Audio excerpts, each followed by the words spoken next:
The morning sun filtered through the tall windows of Kensington Palace, casting long shadows across the marble floors that had witnessed centuries of royal history.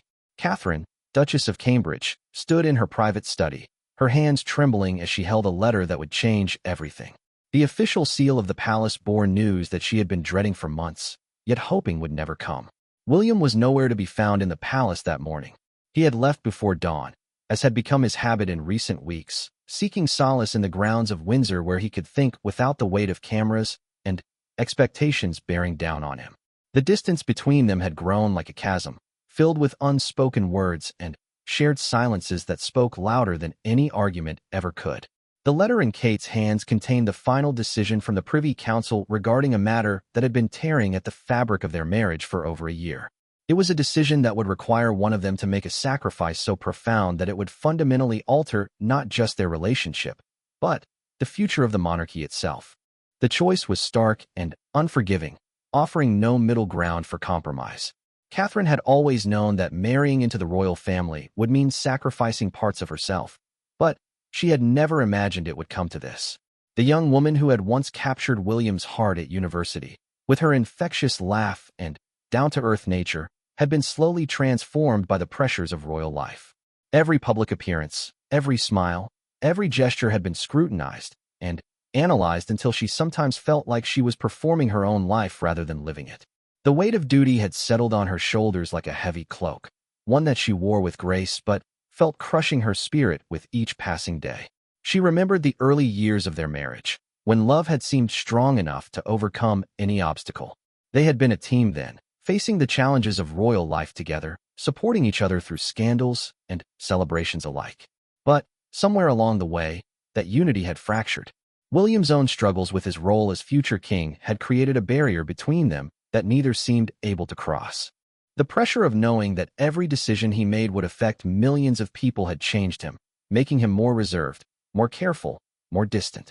The carefree prince who had swept her off her feet had been replaced by a man weighed down by the enormity of his destiny. Their children had become both a source of joy and a complication in their already complex lives. George, Charlotte, and Louis represented the future of the monarchy, but they also represented the impossible balance Kate and William struggled to maintain between being parents and being public figures. Every school run became a media event, every family vacation a carefully orchestrated public relations exercise. The letter detailed the ultimatum that had been building for months. A series of events had led to this moment, beginning with a controversial decision William had made regarding the modernization of certain royal traditions. His vision for the future of the monarchy had put him at odds with senior members of the royal family, creating a rift that threatened to tear the institution apart. Kate had supported William's vision initially, believing that change was necessary for the survival of the monarchy in the modern world. But as the opposition grew stronger and the personal attacks more vicious, she began to question whether the cost was too high. The stress had affected not just their marriage but their entire family, with their children beginning to ask difficult questions about why photographers followed them everywhere and why people wrote mean things about their parents in newspapers. The breaking point had come during a private family gathering at Balmoral, where harsh words were exchanged and lines were drawn that could never be uncrossed. William had been forced to choose between his vision for the future and maintaining peace within the family. The decision he made that night had consequences that rippled through the entire royal household, ultimately leading to the letter Kate now held. As Catherine read the formal language of the document, she could feel the walls of her carefully constructed life crumbling around her. The letter outlined two paths forward, neither of which would allow their family to remain intact as it was. The first option would require William to step back from his position in the line of succession, effectively removing himself from his royal duties to pursue a more private life. The second option would require Catherine to withdraw from her royal role entirely, allowing William to continue his path to the throne, but without her by his side in any official capacity. The impossibility of the choice was what made it so heartbreaking. Either decision would require one of them to sacrifice everything they had worked to build together. If William stepped back, he would be abandoning the duty he had been raised to fulfill, the responsibility that had been impressed upon him from birth. If Catherine withdrew, she would be walking away from the children's programs, the mental health initiatives, and all the causes that had given her purpose and meaning in her royal role. But beneath the official language and royal protocol was a more personal tragedy. The letter represented the formal acknowledgement of what they had both known for months but had been unable to say aloud. Their marriage, as it existed within the constraints of royal life, was no longer sustainable. The love that had brought them together remained, but it had been overshadowed by the impossibility of their circumstances. Catherine set the letter down on her desk and walked to the window, looking out at the gardens where she had played with the children just days before. Everything looked the same, but she knew that after today, nothing would ever be the same again.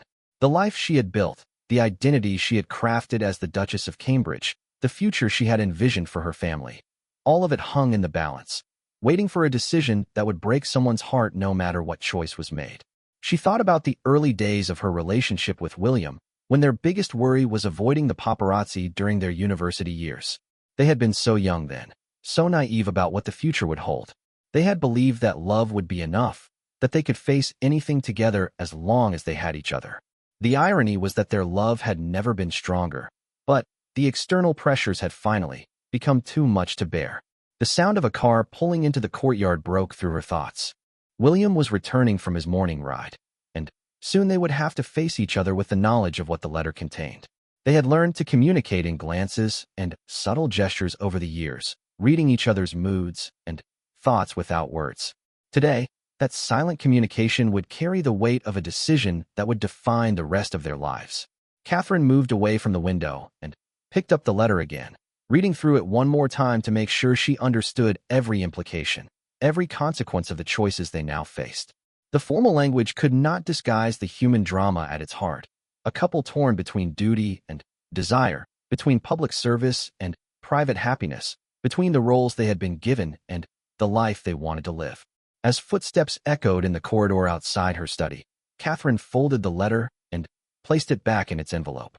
In a few moments, William would walk through that door, and they would begin the most difficult conversation of their lives.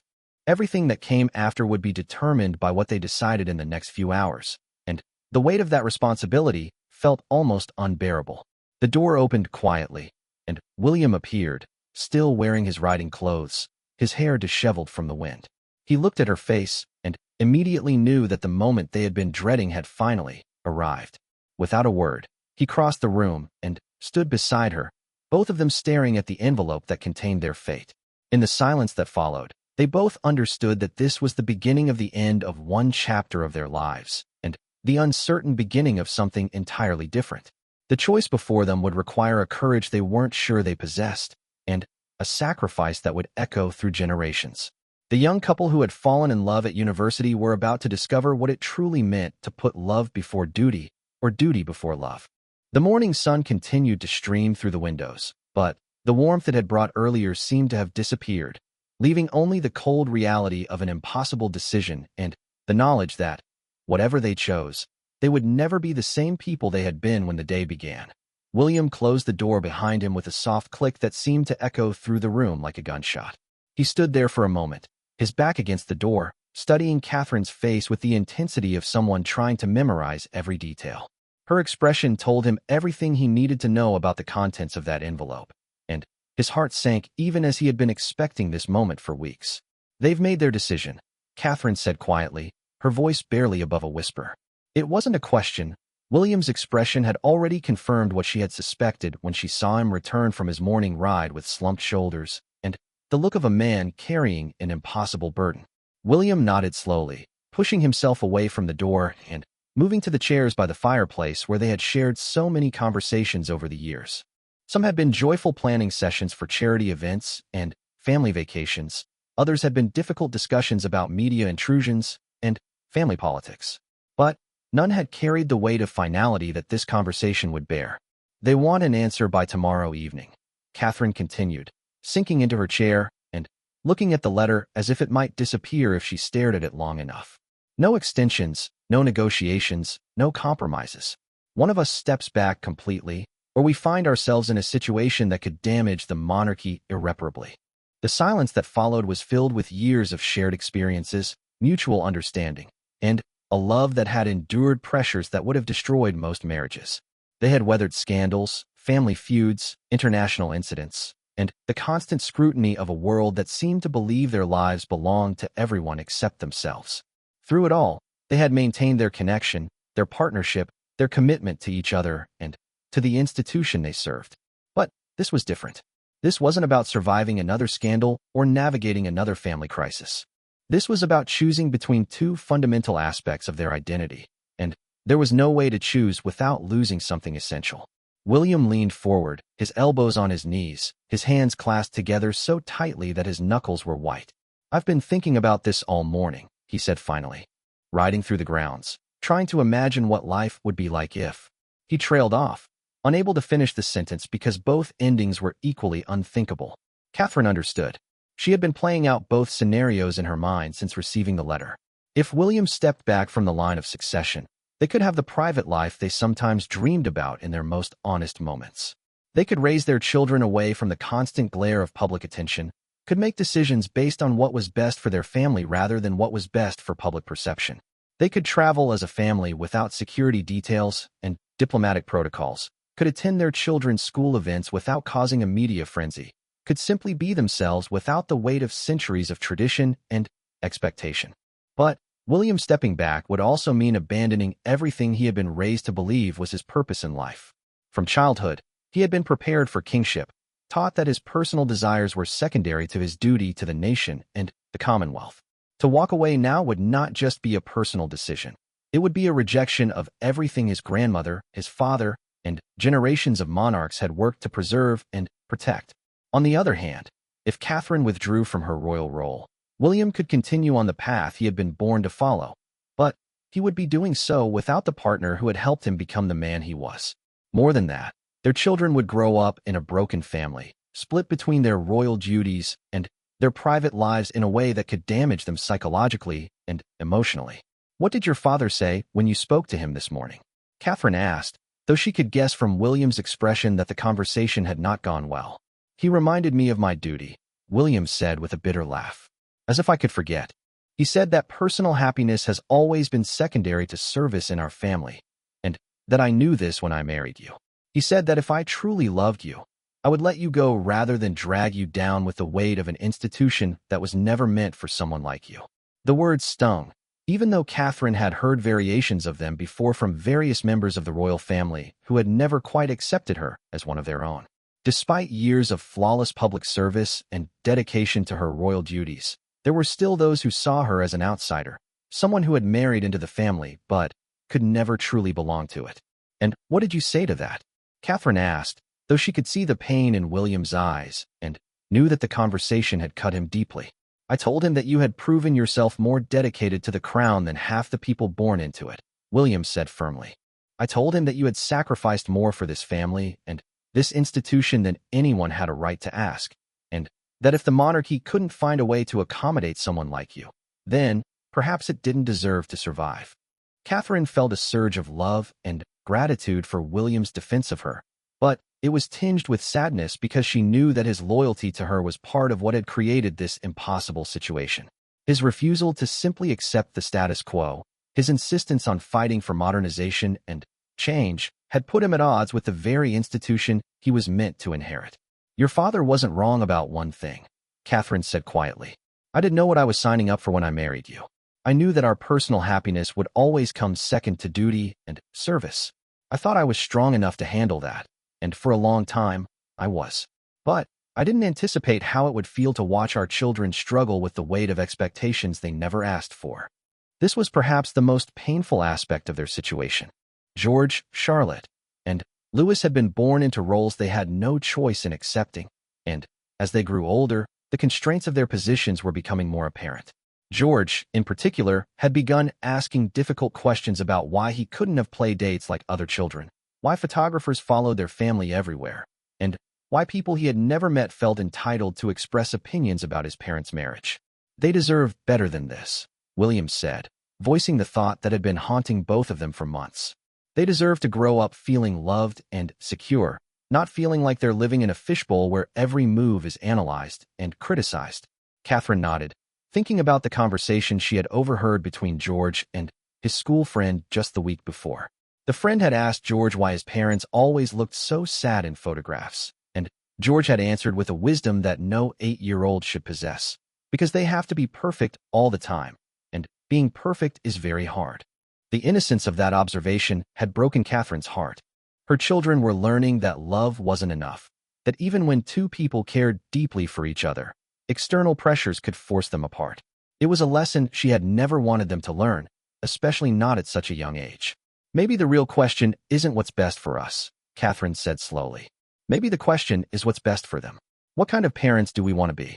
What kind of legacy do we want to leave them? William looked at her with the same expression he had worn on their wedding day. Part love, part admiration, part wonder at how he had been lucky enough to find someone who understood him so completely. Even in this moment of crisis, Catherine was thinking about their children first, putting their welfare ahead of her own desires or ambitions. I've been thinking about that too, William admitted. And I keep coming back to the same conclusion. If we choose duty over family, we're teaching them that love is conditional, that it's acceptable to sacrifice the people you care about for abstract concepts like service and tradition. If we choose family over duty, we're teaching them that commitments and responsibilities can be abandoned when they become inconvenient. It was an impossible bind, one that seemed to have no right answer. Every choice they made would teach their children something about life, love, and responsibility, but the lessons would be complicated and potentially damaging no matter which path they chose. Catherine stood up and walked to the window again, looking out at the gardens where a groundskeeper was pruning roses with careful precision. Each cut was deliberate, designed to help the plant grow stronger and more beautiful, but it still involved removing parts that had once been living and growing. She wondered if that was what they were facing, a pruning that would ultimately make them stronger but would require cutting away parts of themselves that they had never imagined losing. There's something else, Catherine said without turning around. Something I haven't told you about the letter. William tensed, sensing that whatever she was about to reveal would make their situation even more complicated. They've offered us a third option, Catherine continued, her voice steady but filled with an emotion William couldn't quite identify. A way to stay together and keep our family intact, but it would require us to move to Canada permanently. We would retain our titles, but would have no official role in the monarchy. We would be financially independent, but would give up any claim to succession for ourselves and our children. The room fell completely silent as William absorbed this information. A third option meant hope, but it also meant exile. They could stay together, could raise their children away from the pressures and expectations that had been tearing their family apart, but they would be giving up everything that had defined their lives for the past decade. It would mean starting over completely, Catherine said, finally, turning to face him. New country, new life, new identity. We would still be William and Catherine, but we wouldn't be the Duke and Duchess of Cambridge anymore. We wouldn't be working royals. We wouldn't be part of the succession. We would just be us. The simplicity of that last word, us, carried more weight than any title or royal designation ever could. It represented the possibility of a life built around their love for each other and their children rather than around duty and obligation. But it also represented the complete abandonment of everything they had worked to build, everything they had sacrificed to achieve, everything that had given their lives meaning and purpose. William stood up and joined Catherine at the window, both of them looking out at the perfect grounds that had been maintained for centuries by people who understood that beauty required constant care and attention. Their marriage had been like those gardens, carefully tended, lovingly maintained, and beautiful to behold. But even the most beautiful gardens sometimes needed radical changes to survive and thrive. What do you want to do? William asked, his voice barely audible. Catherine turned to look at him, and in her eyes, he could see the reflection of his own hopes and fears, his own dreams and doubts. They were facing the most important decision of their lives, and whatever they chose would echo through generations. But in that moment, looking at each other with complete honesty and vulnerability, they both knew that they had already made their choice. They just needed the courage to admit it. The afternoon sun was beginning to fade, and they knew that by tomorrow evening, they would need to give their answer. But for now, they stood together in the silence, holding on to each other and the love that had brought them to this impossible moment, knowing that whatever came next, they would face it together. The letter lay on the desk behind them, its official language and formal demands seeming almost insignificant compared to the simple truth that they had rediscovered in each other's eyes. They had found their way to each other once before, against all odds and expectations. Now they would need to find their way together toward a future that none of them could fully imagine, but all of them desperately wanted. The evening descended over Kensington Palace like a heavy curtain, bringing with it the weight of decisions that would reshape not only their lives, but the future of the monarchy itself. William and Catherine sat in their private sitting room, the very space where they had celebrated christenings, birthdays, and quiet family moments that the public never saw. Tonight, it felt like a courtroom where they were both judge and jury in a case that had no clear verdict. The children were asleep upstairs, blissfully unaware that their parents were making decisions that would fundamentally alter their futures. Catherine had tucked them in as usual, reading bedtime stories and listening to their prayers, all while knowing that this might be one of the last times she would do so in this palace that had become their home. George had asked her why she looked sad, and she had managed to smile and tell him that grown-ups sometimes had big decisions to make, but that everything would be okay because families stick together. The innocent faith in her son's eyes had nearly broken her resolve. How could she explain to an 8-year-old that sometimes families had to make choices that felt like breaking apart in order to truly stay together?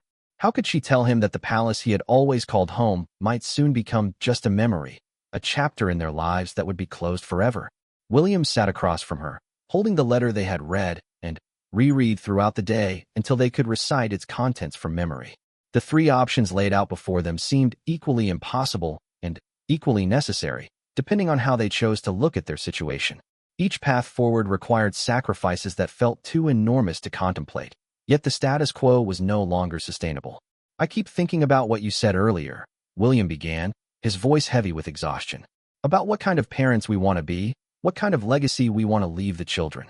And I realize that for months now, we've been so focused on trying to be perfect royals that we've forgotten how to be good parents." Catherine nodded, remembering countless occasions when their family time had been interrupted by urgent calls about public appearances, crisis management, or family politics. Their children had learned to accept these interruptions as normal, but she had seen the disappointment in their eyes when promised family activities were canceled for royal duties. They were raising their children to understand that their parents' love, while genuine, would always be secondary to their obligations to the crown. "Charlotte asked me yesterday why we can't just move somewhere quiet where no one takes pictures of us," Catherine said softly. She said she wanted to have friends over for sleepovers like the other girls in her class, but she was worried that it would cause problems for us.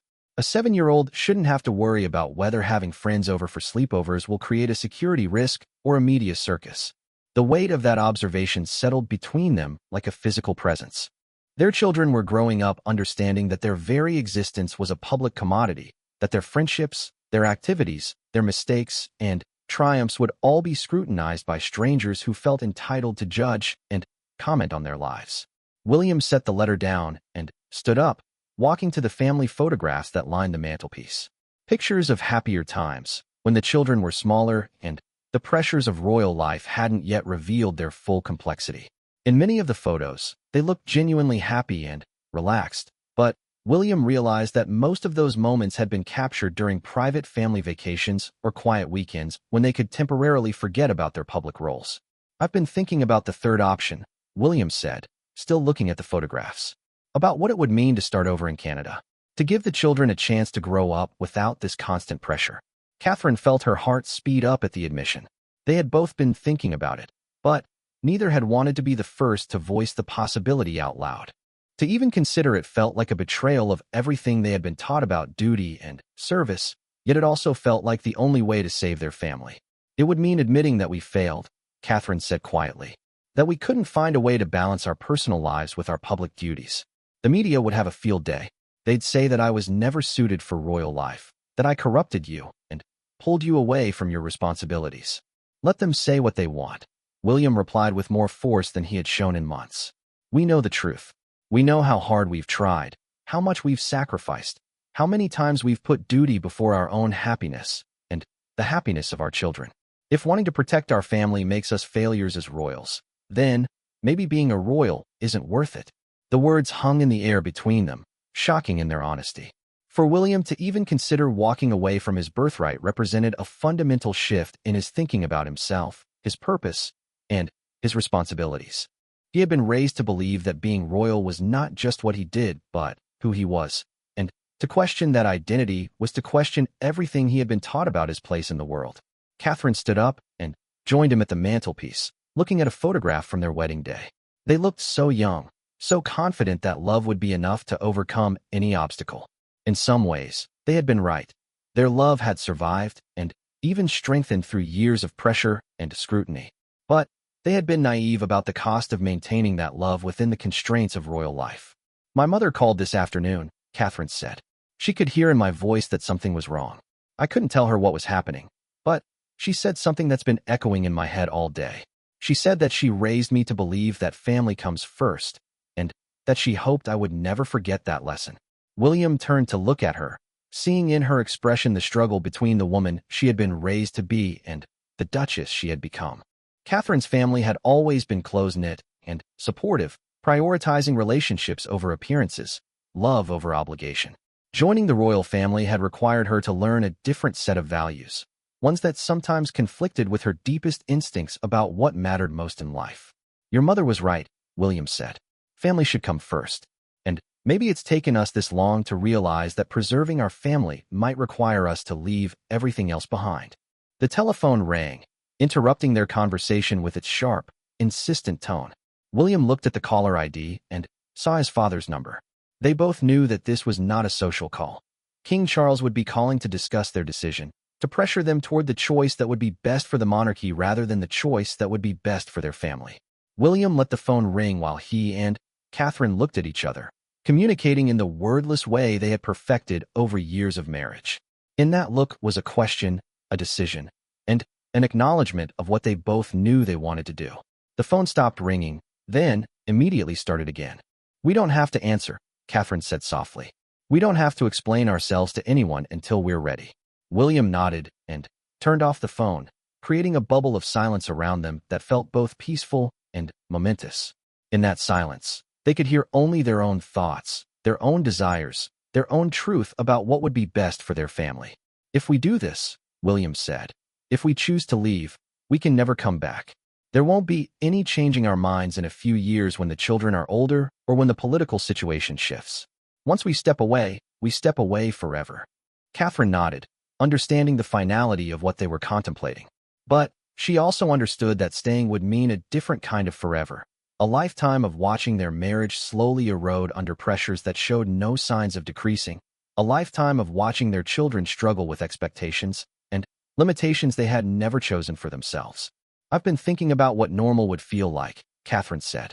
"What it would be like to take the children to school without security details, to go grocery shopping together, to make decisions about our lives based on what we want rather than what's expected of us. To fight about normal things like whose turn it is to do the dishes instead of fighting about media strategies and public perception," William added with a sad smile. They both laughed, but it was the laughter of people who were grieving for a life they had never been able to live. The simple domestic disputes that other couples took for granted seemed like luxuries to them, evidence of a relationship that was allowed to exist for its own sake rather than as a public performance.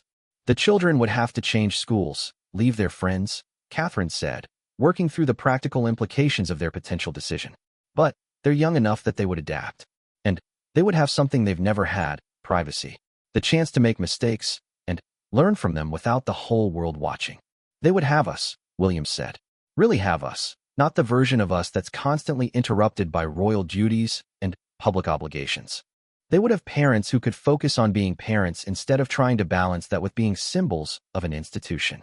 The weight of that possibility, being allowed to simply be parents, simply be a family, felt revolutionary to them after years of trying to fulfill roles that seemed to expand and complicate with each passing year. The idea that they could make decisions based solely on what was best for George, Charlotte, and Louis rather than what was best for public perception was both liberating and terrifying. "We would be giving up everything we've worked for," Catherine said, playing devil's advocate even as her heart was pulling her toward the possibility of escape. "All the charities, all the causes we've supported, all the good we've been able to do because of our platform.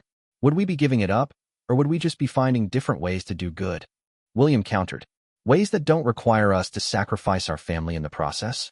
We could still help people, still make a difference, just without the titles and the protocol and the constant scrutiny."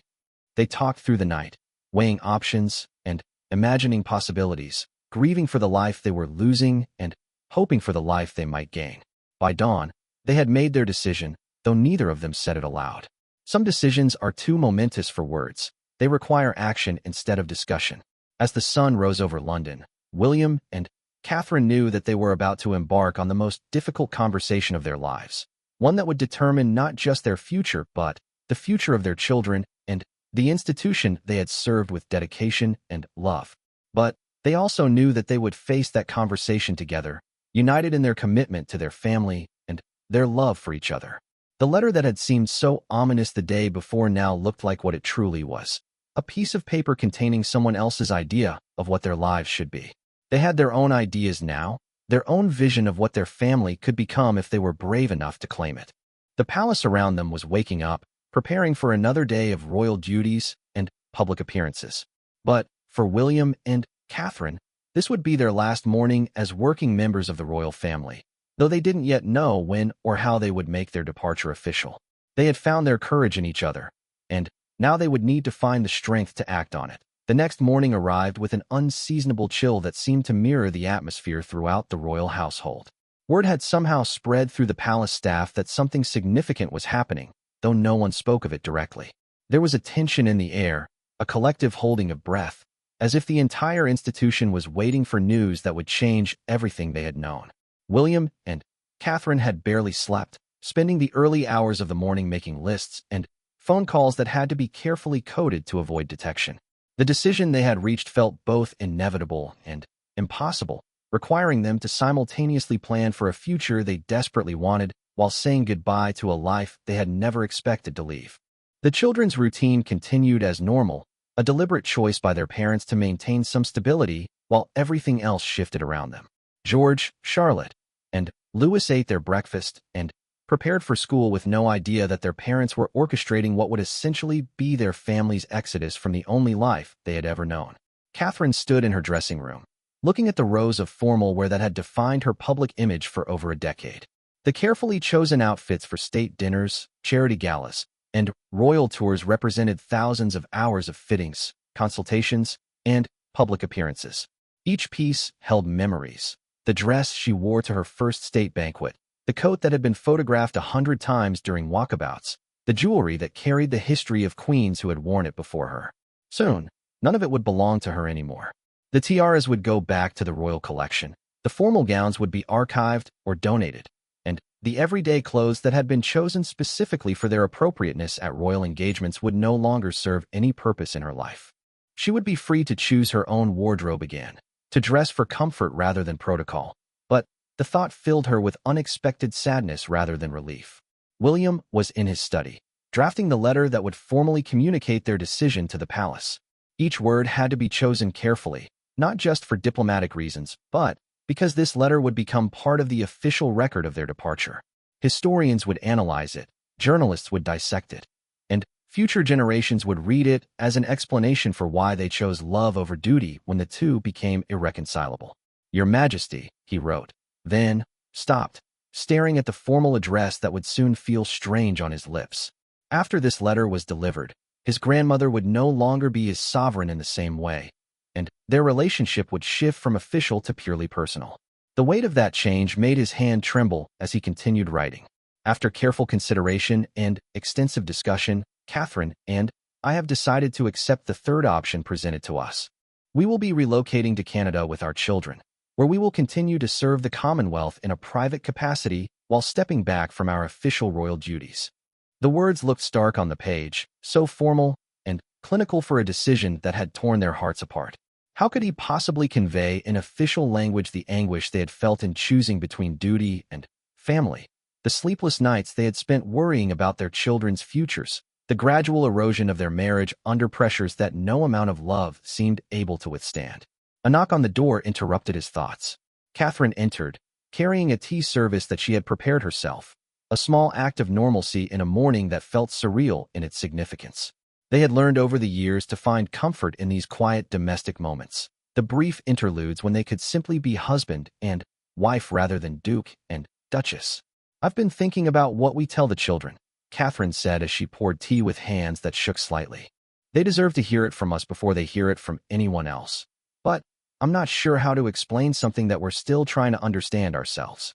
William set down his pen and accepted the cup she offered, grateful for the warmth it provided against the chill that seemed to have settled deep in his bones. I think we tell them the truth, he said simply, that sometimes grown-ups have to make very difficult choices, and that we've chosen to put our family first, even when that means giving up other things that were important to us. George will ask questions, Catherine said, sitting down across from him in the chair she had occupied countless times during their years at Kensington Palace. He's already noticed that something's been different between us, and he's smart enough to connect the dots when we tell him we're moving away from everything he's ever known. William nodded, thinking about his eldest son's perceptive nature and his tendency to worry about things beyond his control. George had inherited the Windsor trait of feeling responsible for everyone around him, and William worried about how the boy would process their decision to leave. Would he blame himself for their departure? Would he feel that he had somehow failed in his future role as king before he had even had a chance to understand what that role entailed? We'll make sure he understands that this is about us, not about him, William said. That we're not running away from responsibility. We're choosing a different kind of responsibility. The responsibility to be the parents he, Charlotte, and Louis deserve, rather than the public figures everyone expects us to be. Catherine smiled sadly, thinking about the conversation they would have with their children later that day. There would be tears, confusion, and probably some anger, but there would also be relief. She had seen it in their faces during their private family vacations, the way they relaxed when they were away from cameras and protocols, when they could simply be children without the weight of future expectations hanging over them. I called my sister this morning, Catherine continued. I couldn't tell her everything, but I needed to hear a friendly voice from outside all of this. She reminded me that when we were children, our parents always said that home wasn't a place, it was wherever our family was together. I hadn't thought about that in years. The wisdom of that childhood lesson felt particularly relevant now. They were about to leave the only home their children had known, but they were also about to create something they had never had before, a home that existed for them alone, where they could prioritize their relationships with each other over their relationships with the public. William finished his letter and read it aloud to Catherine, both of them listening to the words that would formally end one chapter of their lives and begin another. The language was diplomatic but firm, grateful but final. There was no ambiguity about their decision, no suggestion that it was temporary or subject to revision. There's no going back after we send this, Catherine said softly. Do you want to go back? William asked, studying her face for any sign of doubt or regret. Catherine considered the question seriously before answering. I want to go back to the people we were when we first fell in love, she said finally. I want to go back to the dreams we had before we learned how complicated it would be to pursue them. I want to go back to the family we planned to be before we understood how difficult it would be to simply be a family within this system. Then, we're not going back, William said with conviction. We're going forward. We're going to become the people we always meant to be, just in a different place than we expected.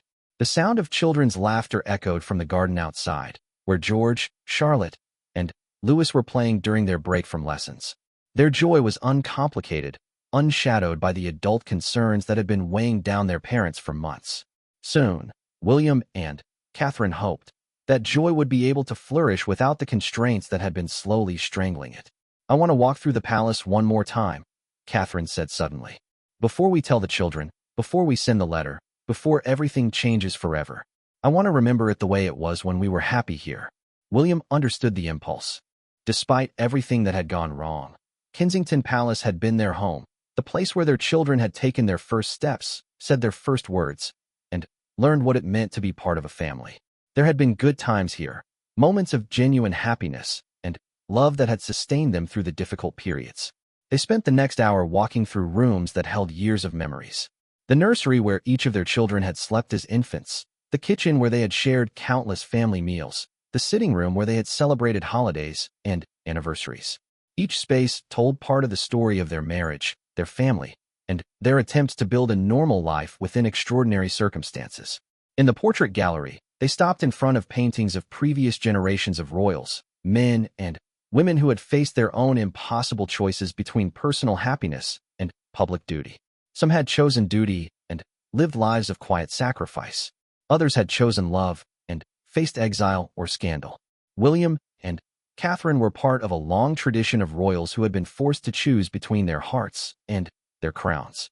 They all looked so serious, Catherine observed, studying the formal poses and stern expressions of kings and queens who had died long before she was born.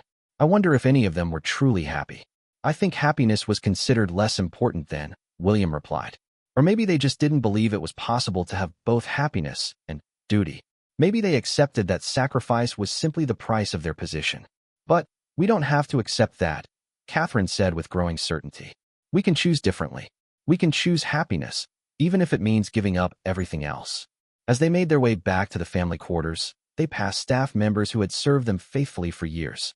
The housekeepers who had learned their preferences, the security guards who had protected their children, the secretaries who had managed their schedules and shielded them from unnecessary intrusions. All of these people would be affected by their decision, and William and Catherine felt the weight of responsibility toward them as well. But they also understood that staying for the sake of others when their own family was suffering would ultimately serve no one well. A marriage that was slowly disintegrating under public pressure would not provide the stability that the monarchy needed, and children who were growing up feeling like prisoners in their own lives would not become the confident, capable leaders the nation deserved.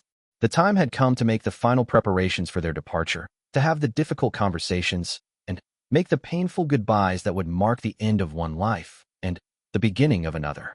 They had spent months agonizing over their decision, but now that it was made, they felt a sense of peace that had been missing from their lives for longer than they cared to admit. Their love had survived the ultimate test, the choice between duty and desire. They had chosen each other, chosen their family, chosen the possibility of happiness over the certainty of continued sacrifice. It was a choice that would be judged by others, criticized and analyzed and debated for years to come. But it was their choice to make, and they had made it together. As they prepared to gather their children and begin the conversation that would change all of their lives, William and Catherine held hands and took one last look at the palace that had been both their sanctuary and their prison. Tomorrow, they would begin the journey toward a new life in a new country. Today, they would say goodbye to the old one with gratitude for what it had given them and relief for what it would no longer require them to sacrifice. The afternoon sun streamed through the windows of Kensington Palace, illuminating two people who had learned that sometimes the greatest act of loyalty to an institution is knowing when to leave it, and that sometimes the deepest expression of love requires the courage to choose an uncertain future over a secure but unhappy present.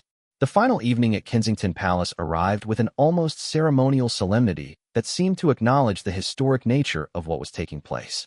The children had been told of their parents' decision that afternoon in a conversation that had been both heartbreaking and liberating, filled with tears and questions, but ultimately with an understanding that seemed beyond their years. George had been the most difficult to convince, his young mind struggling to comprehend why they needed to leave behind everything familiar. But when William had explained that sometimes families had to make brave choices to stay together, and that being brave sometimes meant walking away from things that were hurting the people you love, something had shifted in his son's expression. Charlotte had asked if they could bring their stuffed animals, and when Catherine had assured her that of course they could, the 7-year-old had announced that everything would be fine as long as they were all together. Louis, at 3, was simply excited about the adventure of living somewhere new, his innocence protecting him from understanding the magnitude of what was happening. Now, as the palace settled into its evening quiet, William and Catherine sat in their sitting room one last time, surrounded by boxes and suitcases that contained the few personal belongings they would be taking with them to their new life in Canada. Most of their possessions would remain behind: the formal wear, the official gifts, the trappings of royal life that had never truly belonged to them anyway. The letter had been sent that morning, hand-delivered to Buckingham Palace in a ceremony that felt both formal and final. By now, the entire royal family would know of their decision, and tomorrow the news would likely break to the public. William and Catherine had spent the day fielding phone calls from family members, some supportive, others angry, many simply shocked that they had actually chosen to walk away from their positions. "Your grandmother called again," Catherine said softly, referring to the conversation William had had with Queen Elizabeth II an hour earlier. How did she sound? William was quiet for a long moment, still processing the emotion he had heard in his grandmother's voice. "Sad," he said finally, "but not angry. She said she understood why we felt we had no choice, and that she hoped we would find the happiness that had eluded us here. She said she loved us, and that she hoped our children would grow up knowing they were always welcome to visit their family in England. The grace of that response had moved William to tears during the conversation. His grandmother, who had devoted her entire life to duty and service, had found it in her heart to understand their decision to choose a different path. Her blessing, while not making their departure any easier, had removed the burden of guilt that had been weighing on William since they had first begun considering leaving. She asked me to take care of you, William continued, looking at Catherine with an expression of infinite tenderness. I told her that was what I had always intended to do, and that I was sorry it had taken me so long to realize that I couldn't do that while we were trapped in this situation. Catherine felt tears sting her eyes as she thought about the Queen, now in her 90s, who would spend her final years knowing that her grandson had chosen love over legacy. There would be those who would blame Catherine for William's decision, who would say that she had been the catalyst for his abandonment of duty. But she also knew that William had made his choice as a husband and father, not as someone who had been manipulated or coerced. What will the headlines say tomorrow? Catherine asked, though she wasn't sure she wanted to know the answer. They'll say whatever gets the most attention, William replied with a weariness born of years of media scrutiny. Some will paint us as selfish and irresponsible. Others might focus on the human story, the struggle between personal happiness and public duty. A few might even be sympathetic to our position. And in 20 years, what will the history books say? William considered this more carefully. I hope they'll say that we were a couple who loved each other and our children enough to make an impossible choice. I hope they'll say that we tried our best to serve both the institution and our family, and that when those two things became incompatible, we chose our family. I hope they'll understand that sometimes the most revolutionary act is simply choosing to be human. The sound of small footsteps in the corridor announced the arrival of their children, who had spent the evening packing their favorite toys and saying goodbye to their nanny, their security detail, and the palace staff who had become like extended family over the years. Charlotte appeared in the doorway first, clutching the stuffed rabbit she had slept with since infancy. "Mama," she said, her voice small but determined, "I decided I want to say goodbye to my room. Will you come with me?" Catherine's heart clenched as she looked at her daughter, so young but already showing signs of the emotional intelligence that would help her navigate the changes ahead. "Of course, sweetheart. We can all go together." They made their way upstairs as a family, walking through hallways that would soon be empty of their presence, but full of their memories. George's room, with its carefully arranged toy soldiers and model airplanes, looked like a shrine to a childhood that was ending earlier than anyone had planned. Charlotte's room, painted in soft pastels and filled with books and dolls, seemed to whisper with the secrets and dreams she had shared with these walls. Lewis's nursery, still containing the crib he had recently outgrown, held the echoes of lullabies and bedtime stories that had been the soundtrack of their family's happiest moments. In each room, they stood quietly for a moment, allowing themselves to remember and grieve and hope all at once. The children seemed to understand that this was important, that they were participating in a ritual of farewell that would help them carry their memories with them to their new home. "Will we have a garden in Canada?"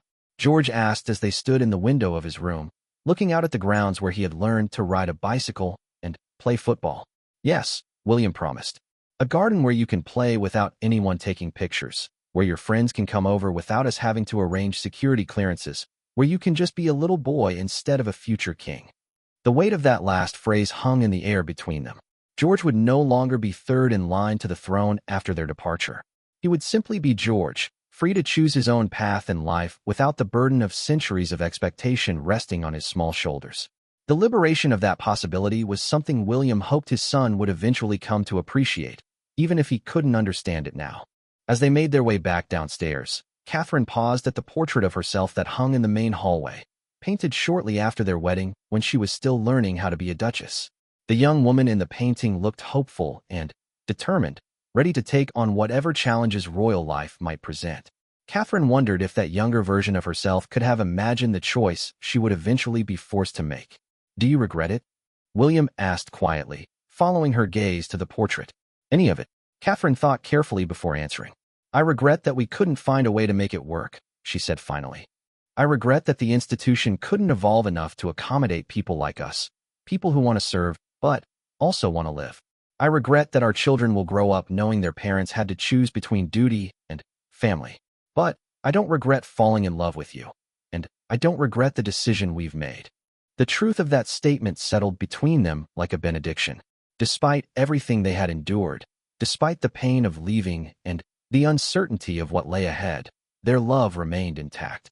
If anything, it had been strengthened by the trials they had faced, purified by the choice they had made to prioritize it above all other considerations. The final hours of the evening were spent in quiet conversation and gentle preparations.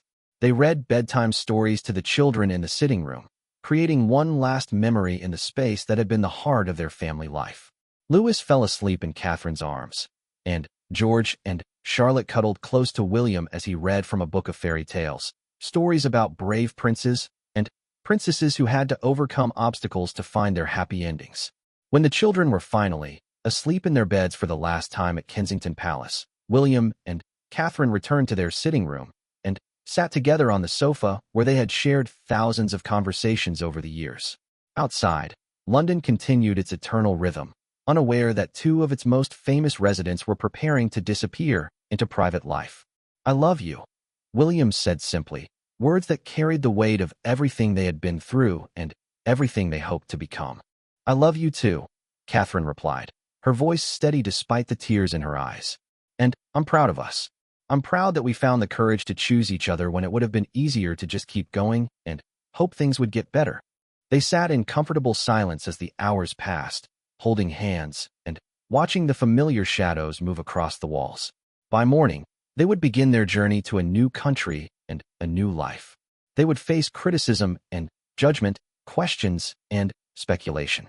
But they would face it together, as a family united by love and strengthened by the courage to follow their hearts. At dawn, as the first light crept through the windows of Kensington Palace, William and Catherine made their final walk through the rooms that had been their home. They moved like ghosts through the familiar spaces, saying silent goodbyes to the life they were leaving behind. In the entrance hall, they paused one last time, looking back at the grand staircase and the portraits of royals who had chosen different paths. Their car was waiting outside, loaded with their suitcases and their children's sleepy forms. As they stepped through the door and into the crisp morning air, Catherine felt a mixture of sadness and relief that was almost overwhelming. They were leaving behind security and certainty, tradition and expectation. But they were walking toward freedom and possibility, toward a future they would create for themselves. The gates of Kensington Palace closed behind them with a finality that marked the end of one chapter and the beginning of another. As their car pulled away from the curb and began the journey toward Heathrow Airport, William and Catherine did not look back. They had spent months looking backward, analyzing their choices and questioning their decisions. Now it was time to look forward, toward a horizon that held the promise of healing and happiness and hope. In years to come, people would debate their decision and analyze their motives. Some would condemn them for abandoning duty, others would celebrate them for choosing love. But for William and Catherine, sitting in the back seat of a car with their sleeping children between them, the only judgment that mattered was their own. They had chosen each other, chosen their family, chosen the difficult but liberating path toward an uncertain but hopeful future. The plane that would take them to Canada was waiting on the tarmac, ready to carry them away from everything they had known and toward everything they hoped to become. As they boarded the aircraft, hand in hand, they carried with them the love that had survived the ultimate test and the courage that had made their escape possible. Behind them, Kensington Palace stood empty and silent, waiting for the next chapter in its long history. Ahead of them, a new country and a new life beckoned with the promise of freedom and the possibility of happiness. They were no longer the Duke and Duchess of Cambridge, no longer working members of the royal family, no longer constrained by the expectations that had nearly destroyed them. They were simply William and Catherine, a couple who had chosen love over duty and family over fame, flying toward a future that would be entirely their own creation. The silent farewell was complete, and their new beginning had finally arrived.